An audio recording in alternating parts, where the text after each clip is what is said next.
Bulletin में आप सभी का बहुत बहुत स्वागत है। आपके साथ मैं हूं शहला निगार और मेरे साथ है मेरी सहयोगी दीपाली, जो साइन लैंग्वेज में आप तक खबरों को पहुंचाएंगी। शुरुआत इस वक्त की हेडलाइंस के साथ।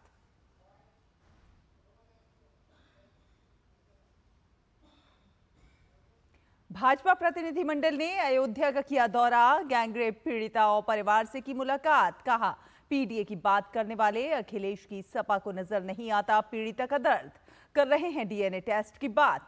राज्यसभा सांसद बाबूराम निषाद और नरेंद्र कश्यप पार्टी नेतृत्व को सौंपेंगे रिपोर्ट।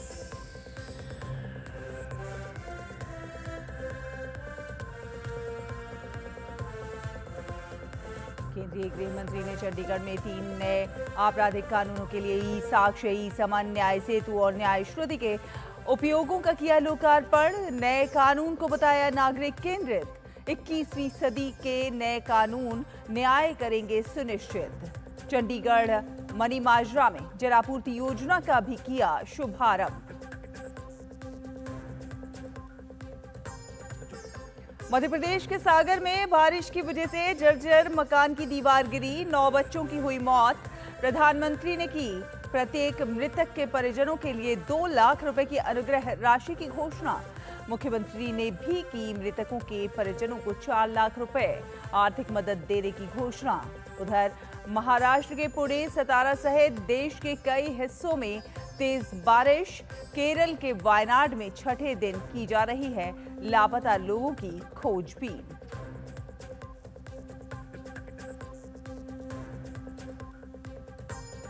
बांग्लादेश में हिंसक प्रदर्शन के बीच शाम 6 बजे से अनिश्चितकाल के लिए कर्फ्यू। हिंसक झड़पों के दौरान कम से कम 20 लोगों की मौत। राजधानी ढाका सहित कई शहरों में प्रदर्शनकारियों और सुरक्षा बलों के बीच झड़पें।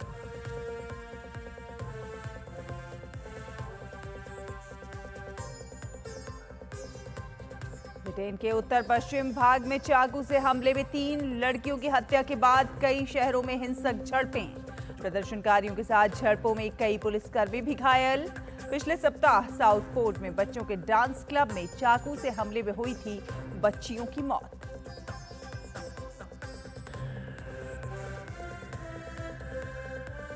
पेरिस ओलंपिक में पुरुष हॉकी की टीम को मिला सेमीफाइनल का टिकट। ब्रिटेन की टीम को पेनल्टी शूटआउट में 4-2 से दी मात। 75 किलोग्राम वर्ग में बॉक्सर लवलीना बोरगोहेन को क्वार्टर फाइनल में मिली हार। बैडमिंटन में सेमीफाइनल में हार के बाद लक्ष्य सेन कांस्य पदक के लिए मलेशिया के खिलाड़ी से करेंगे मुकाबला।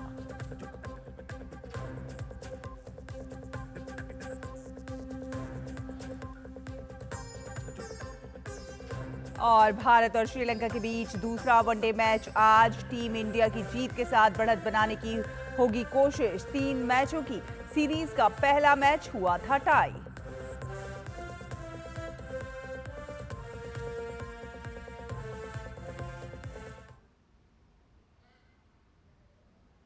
और अब समाचार विस्तार से।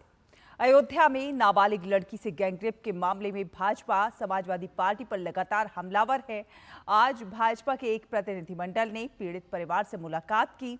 प्रतिनिधिमंडल ने पीड़ित परिवार की आपबीती सुनी और हर संभव सहायता का आश्वासन दिया। भाजपा राज्यसभा सांसद बाबूराम निषाद के नेतृत्व वाले इस प्रतिनिधिमंडल में उत्तर प्रदेश की योगी सरकार के मंत्री नरेंद्र कश्यप और भाजपा की राज्यसभा सांसद संगीता बलवंत बिंद शामिल थी। अब प्रतिनिधिमंडल अपनी रिपोर्ट केंद्रीय नेतृत्व को देगा। प्रतिनिधिमंडल ने आश्वासन दिया है कि सभी आरोपियों के खिलाफ कड़ी कार्रवाई की जाएगी। गौरतलब है कि मामले का मुख्य आरोपी समाजवादी पार्टी का नेता मोइद है। भाजपा प्रतिनिधिमंडल ने समाजवादी पार्टी की आलोचना करते हुए उस पर आरोपी को बचाने के प्रयास का आरोप लगाया है।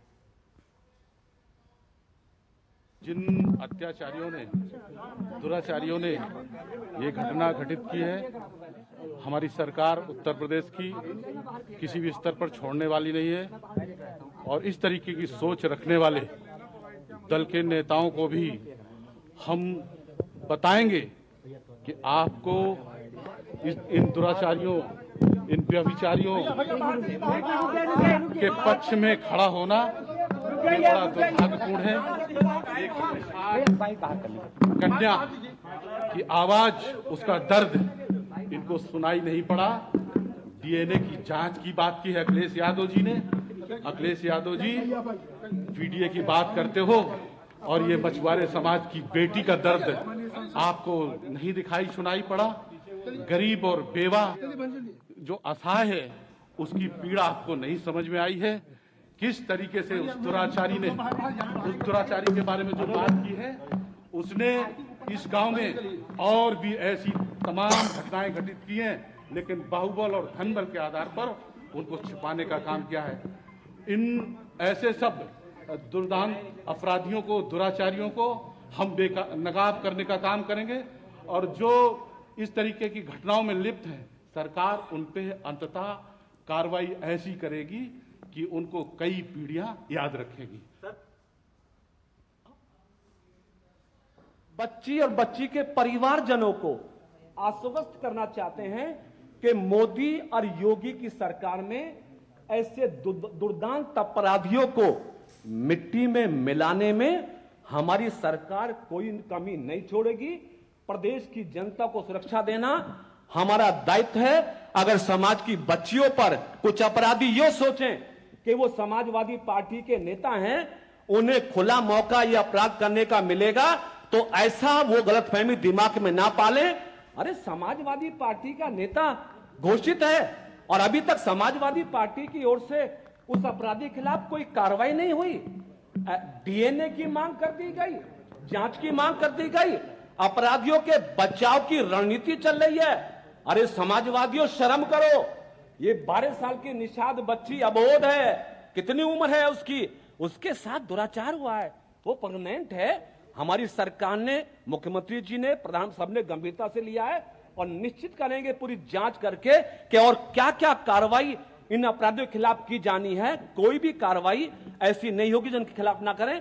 दुर्दांत अपराधियों को सजा दिलाकर ही दम लेंगे।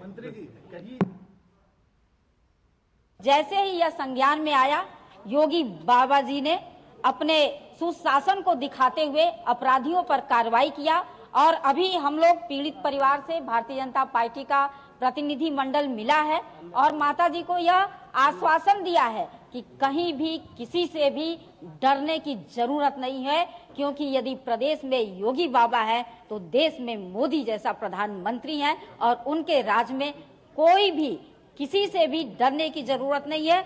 आप खुल के अपनी बात कहिए। केंद्रीय मंत्री गिरिराज सिंह ने अयोध्या में नाबालिग के साथ गैंगरेप के मामले को लेकर कांग्रेस सहित इंडी दलों पर निशाना साधा है। उन्होंने आरोप लगाया है कि चूंकि आरोपी मुस्लिम है, इसलिए राहुल गांधी, अखिलेश यादव और तेजस्वी यादव इस घटना पर चुप हैं।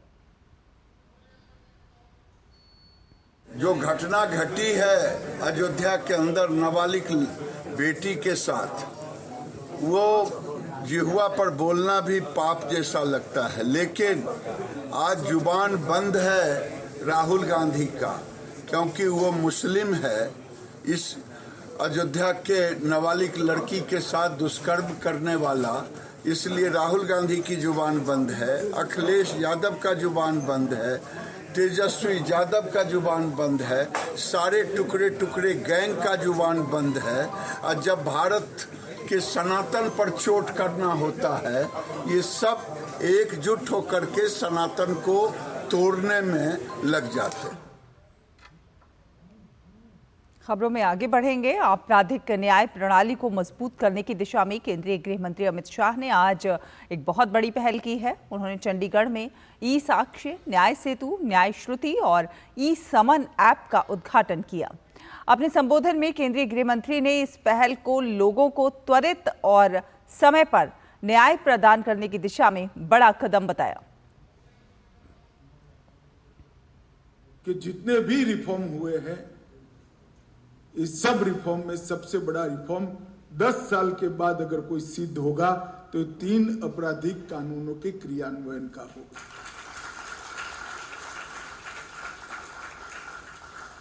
क्योंकि संविधान कोई पुस्तक नहीं है, संविधान एक स्पिरिट है।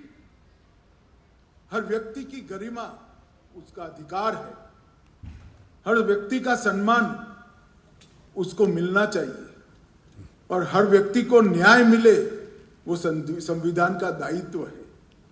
संविधान ये स्पिरिट है और इस स्पिरिट को जमीन पर उतारने का जो माध्यम है ये एक प्रकार से हमारी क्रिमिनल जस्टिस सिस्टम।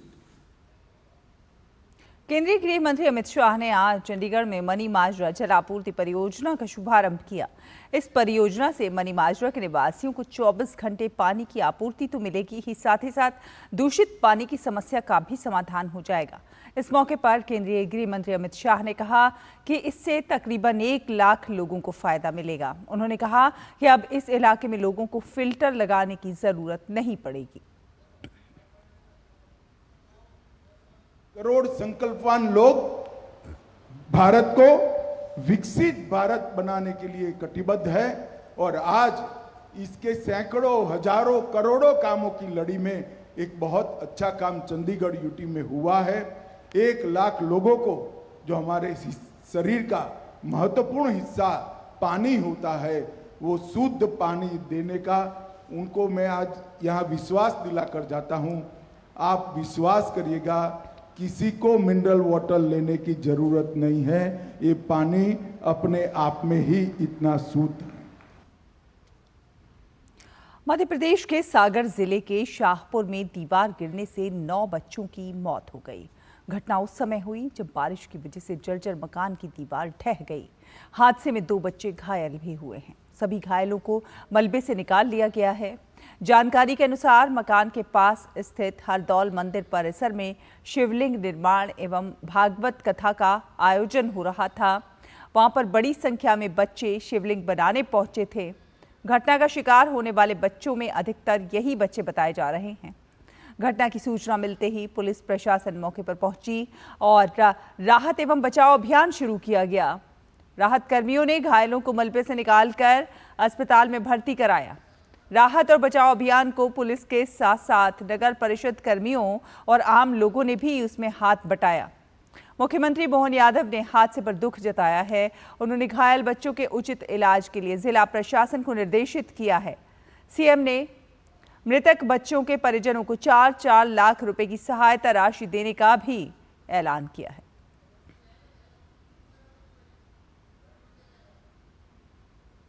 प्रधानमंत्री नरेंद्र मोदी ने मध्य प्रदेश के सागर में दीवार गिरने की घटना पर दुख जताया है। पीएम ने प्रधानमंत्री कार्यालय, प्रधानमंत्री राष्ट्रीय राहत कोष से प्रत्येक मृतक के परिजनों को 2-2 लाख रुपए की आर्थिक सहायता की घोषणा की। घायलों को 50-50 हजार रुपए की आर्थिक मदद का ऐलान किया गया है। पीड़ितों के प्रति संवेदना जताते हुए पीएम ने सोशल मीडिया प्लेटफॉर्म एक्स पर लिखा है कि मध्य प्रदेश के सागर में दीवार गिरने से जो हादसा हुआ वो हृदय विदारक है। इसमें जान गंवाने वाले बच्चों के शोकाकुल परिजनों के प्रति मेरी संवेदनाएं। ईश्वर उन्हें इस पीड़ा को सहने की शक्ति प्रदान करे। इसके साथ ही मैं सभी घायलों के शीघ्र स्वस्थ होने की कामना करता हूं। यहाँ वक्त एक छोटे से ब्रेक का है। जल्द हाजिर होंगे, देखते रहिए डीटी न्यूज़। दादी के हाथों का जादू और खुशबू से महकता घर। MDH गरम मसाला, असली मसालों से भरा हूँ मैं, क्योंकि हर रिश्ता है स्वाद से जुड़ा। राशि की स्कूल फीस, घर का किराया, कितनी जिम्मेदारियां हैं सर। तुम तो टर्म लाइफ इंश्योरेंस लिए बिना ही चलेगा। पॉलिसी बाजार पे 1 करोड़ का टर्म लाइफ इंश्योरेंस सिर्फ 470 रुपए महीने से शुरू। बात जब पीढ़ियों के लिए बनने वाले घर की हो तो जिम्मेदारी बड़ी हो जाती है। गैलेंट समझता है ये जिम्मेदारी। अब डबल M रिम्स के साथ गैलेंट एडवांस TMT रीबार, निर्माण का रियल हीरो। ब्रेक के बाद स्वागत है। हिमाचल प्रदेश के बाढ़ प्रभावित क्षेत्र समेज में सर्च ऑपरेशन का आज चौथा दिन है। आज सुबह 6 बजे से ही ये सर्च अभियान चलाया जा रहा है, लेकिन लापता लोगों का कोई सुराग नहीं मिल पाया है। लापता लोगों को ढूंढने के लिए समेज के साथ साथ सतलुज नदी पर भी सर्च ऑपरेशन चलाया जा रहा है और समेज में लाइव डिटेक्टर की भी मदद ली जा रही है। सर्च ऑपरेशन में खोजी कुत्तों को भी लगाया गया है।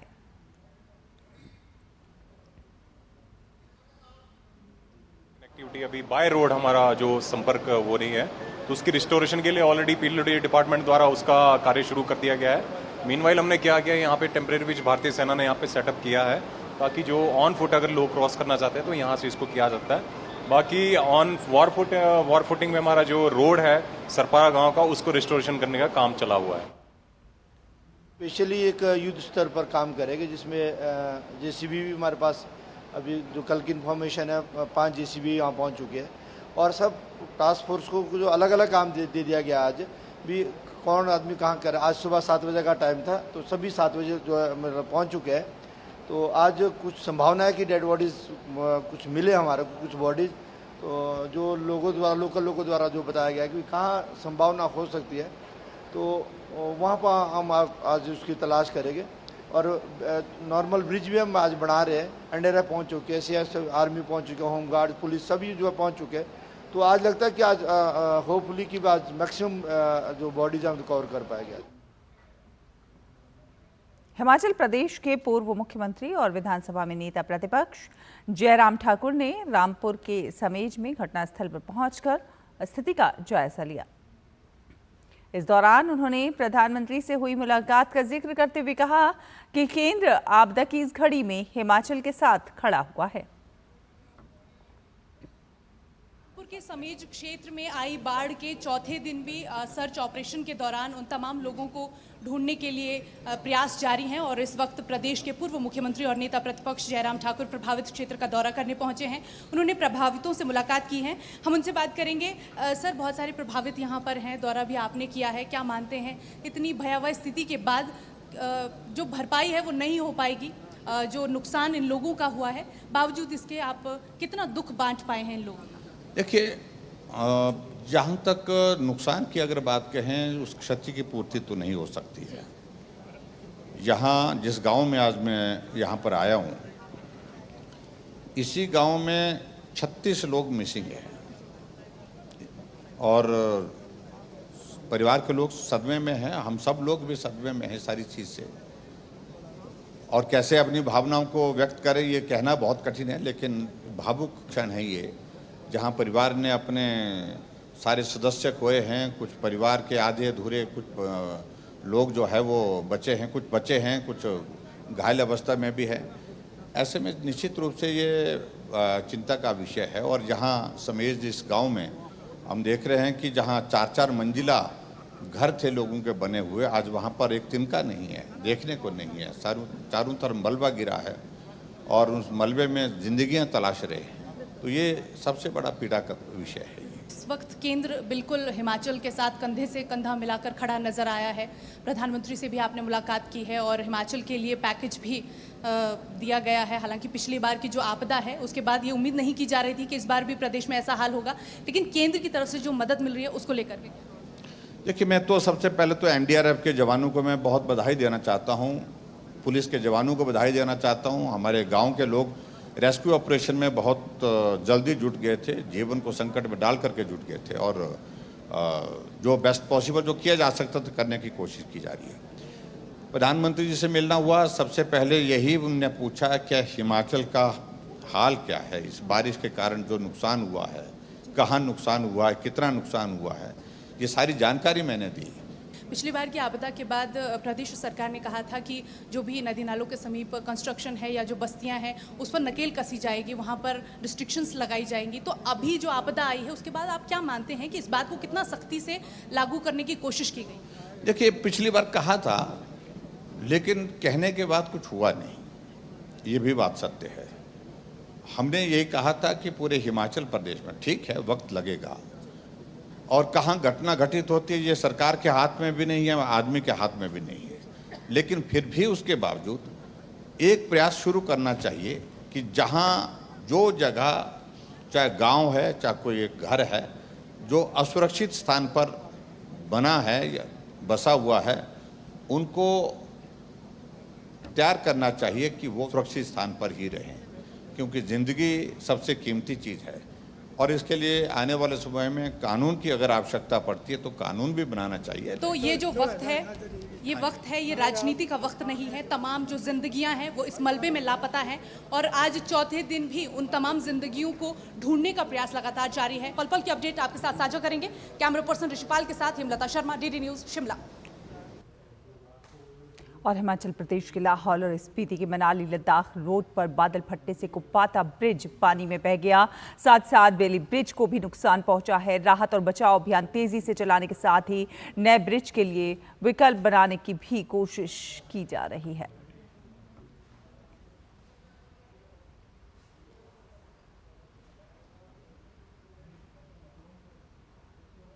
उत्तराखंड के रुद्रप्रयाग जिले के सोनप्रयाग में कुछ दिन पूर्व बादल फटने के बाद से ही लगातार रेस्क्यू ऑपरेशन जारी है। इस सिलसिले में उत्तराखंड आपदा प्रबंधन सचिव विनोद कुमार सुमन ने जानकारी दी है कि हालात पूरी तरह सामान्य हैं। केदारनाथ गौरीकुंड के बीच कोई खतरा नहीं है। 31 जुलाई से लेकर अब तक 17 लोगों की मौत हो चुकी है और बाकी लोग सुरक्षित बता रहे हैं। सोनप्रयाग में एक अस्थायी पुल का निर्माण भी शुरू हो चुका है। और केरल के वायनाड जिले में भूस्खलन के बाद सेना आज लगातार छठे दिन राहत और बचाव के कार्यों में जुटी हुई है। कल 4 शव बरामद किए गए, जिनमें से 3 शव नीलांबर में शैलियार नदी से निकाले गए। इसी नदी से 13 क्षत-विक्षत अंग भी बरामद किए गए। आधिकारिक आंकड़ों के अनुसार मरने वालों की संख्या बढ़कर 220 हो गई है। शैलियार नदी में तलाशी का काम अंतिम चरण में है। इसके अलावा 2 जगहों पर नदी में तलाशी जारी है। इस बीच मंत्रिमंडल की उप समिति ने बचाव कार्य को देखते हुए लोगों से डार्क टूरिज्म से बचने की अपील की है। डार्क टूरिज्म आपदाग्रस्त क्षेत्रों की यात्रा को कहा जाता है। राज्य के स्वास्थ्य विभाग ने प्रभावित क्षेत्र के बच्चों का मानसिक स्वास्थ्य बनाए रखने के लिए 137 काउंसलर तैनात किए हैं। मुडक्कई और राजूरलमाला में स्वास्थ्य केंद्र स्थापित किए गए हैं। शैलियार नदी से सटे वन क्षेत्रों और नदी के किनारे शवों की तलाश के लिए कर्मी तैनात किए गए हैं। दिल्ली में अखिल भारतीय आयुर्विज्ञान संस्थान के परिसर में ब्लड सेंटर मेन हॉस्पिटल ने लगातार तीसरी बार तिरंगा रैली का आयोजन किया। एम्स के निदेशक doctor Srinivas, ADG NCC Sanjay Vishwarao, ADG medical CAPF doctor Vinod Kumar और AIIMS MS doctor Nirupam Madan ने रैली को झंडी दिखाकर रवाना किया। रैली का मकसद 9 अगस्त 2024 को आयोजित होने वाले स्वैच्छिक रक्तदान अभियान को बढ़ावा देना है। अंतर्राष्ट्रीय खबरों का रुख करते हैं। बांग्लादेश में हिंसक प्रदर्शन के बीच शाम 6 बजे से अनिश्चितकाल के लिए कर्फ्यू लगा दिया गया है। हिंसक झड़पों के दौरान कम से कम 20 लोगों की मौत हो गई है। राजधानी ढाका सहित कई शहरों में प्रदर्शनकारियों और सुरक्षा बलों के बीच झड़पें हुई हैं। कई जगह पर प्रदर्शनकारी हिंसा पर उतर आए हैं और आगजनी की है। आज छात्र नेताओं ने सरकार के खिलाफ सविनय अवज्ञा आंदोलन की घोषणा की थी। प्रदर्शनकारियों को तितर-बितर करने के लिए पुलिस ने आंसू गैस और रबर की गोलियों का इस्तेमाल किया। राजधानी ढाका में मोबाइल इंटरनेट सेवाएं काट दी गई हैं। कुछ जगहों पर सत्ताधारी अवामी लीग के समर्थकों और सरकार विरोधी प्रदर्शनकारियों में भी भिड़ंत की खबरें हैं। विरोध प्रदर्शन का सिलसिला पिछले दिनों आरक्षण को लेकर शुरू हुआ था। हालांकि बाद में सुप्रीम कोर्ट के फैसले के बाद इसमें कुछ कमी आई थी। अब विरोध प्रदर्शन का ये नया सिलसिला देखा जा रहा है। और ब्रिटेन के उत्तर पश्चिमी भाग में चाकू से हमले में 3 लड़कियों की हत्या के बाद कई शहरों में हिंसक झड़पें हुई हैं। प्रदर्शनकारियों के साथ झड़पों में कई पुलिसकर्मी घायल हो गए हैं। दंगे उस समय शुरू हुए जब ये अफवाह फैली कि सोमवार को हुए इस हमले में एक मुसलमान प्रवासी का हाथ था। कई शहरों और कस्बों में फैले प्रदर्शनों में प्रवासन विरोधी प्रदर्शनकारी शामिल थे। और आपको बता दें कि हरियाणा सरकार ने किसानों के लिए बड़ी घोषणा की है। मुख्यमंत्री नायब सिंह सैनी ने ऐलान किया है कि आज से हरियाणा सरकार किसान की प्रत्येक फसल को एमएसपी पर खरीदेगी। मुझे ये भी बताते हुए बड़ी खुशी हो रही है कि पिछले 10 वर्षों में हमारी सरकार ने किसानों की 14 अन्य फसलें भी एमएसपी पर खरीदने का काम किया था और आज 9 फसलें और बकाया हैं। हरियाणा प्रदेश की जितनी भी फसलें हैं सारी की सारी एमएसपी पर खरीदने का काम ये हमारी सरकार करेगी। आज मैं इसकी घोषणा करता हूं। इसी के साथ सांकेतिक भाषा के इस विशेष बुलेटिन में बस इतना ही। मुझे, दीपाली और हमारी पूरी टीम को दीजिए अनुमति। नमस्कार।